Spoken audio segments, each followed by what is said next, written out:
Bom dia, sétimo ano. Hoje, dando continuidade ao conteúdo da região norte.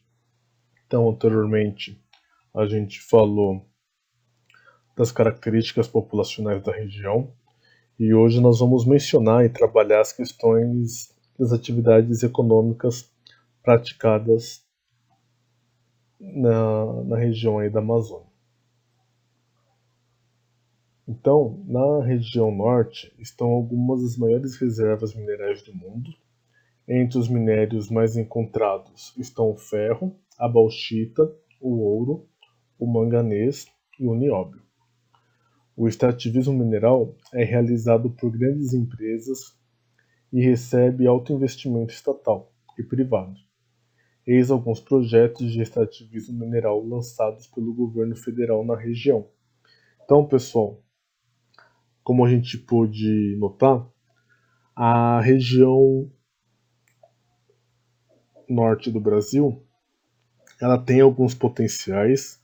De início, a gente vai explorar bem essa questão do extrativismo, mas com o passar aí das páginas, a gente vai ter uma noção de que há uma grande diversidade também na questão das atividades econômicas. O carro-chefe da economia da região é o extrativismo.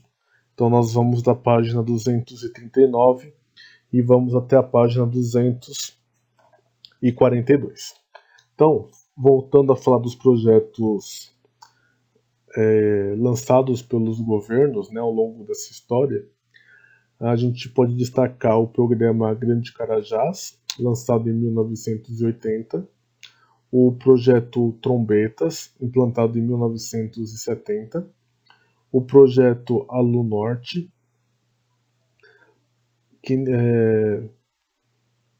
cujas atividades iniciaram-se em 1995 e é a principal refinaria de alumínio do planeta, responsável por 7% da produção mundial de minério. E também, talvez a mais conhecida, né, o projeto Serra Pelada, na década de 1980.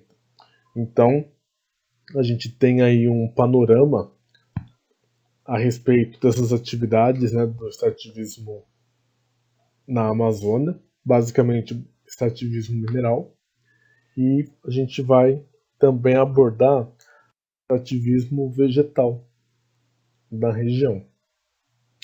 Então, com o incentivo do governo federal a partir dos anos de 1960, a exploração de madeira cresceu na região, principalmente depois da construção da rodovia Transamazônica.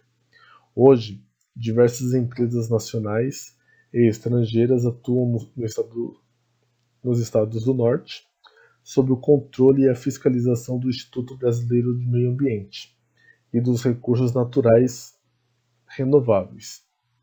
O principal produto extraído é a madeira, especialmente nos estados do Amazonas, do Pará e Rondônia.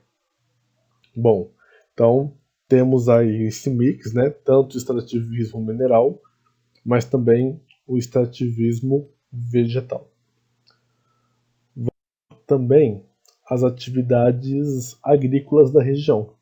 E essas atividades agrícolas, elas são uma grande ameaça à nossa floresta hoje, porque ao abrir grandes fazendas, grandes áreas para a agricultura, eu estou tendo que desmatar a floresta.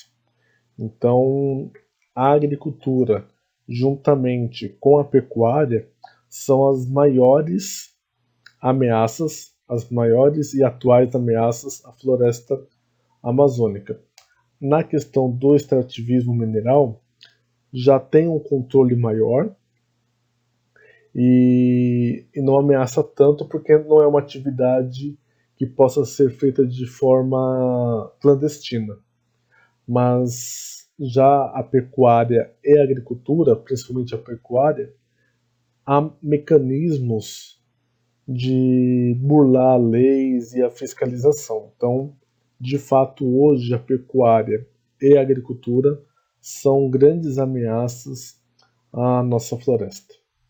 A gente deve mencionar também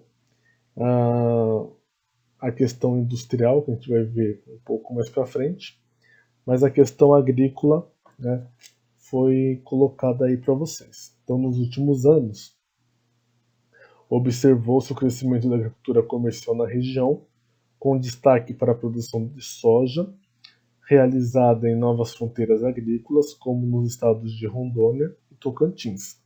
Além da produção de soja, outras produções de grande importância econômica no local são o milho e o arroz. Tá?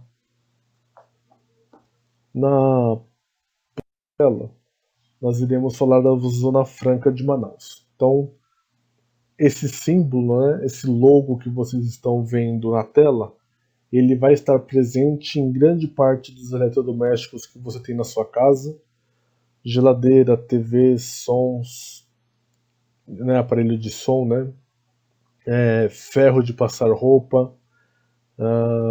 Essa Zona Franca de Manaus, ela, como vocês estão vendo aí na tela, ela foi nos anos 60 com o objetivo de levar o progresso industrial para a região norte. Então a gente tem um imaginário que na região norte eu só vou ter atividades econômicas ligadas intimamente com o meio ambiente e atividades econômicas que acabam prejudicando e que dificultam ainda mais a preservação da floresta.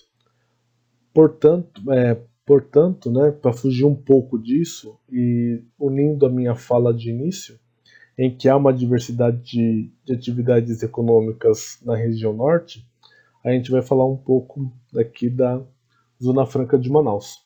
Então, no polo industrial de Manaus, atuam cerca de 60 empresas de alta tecnologia para a produção de bens de consumo.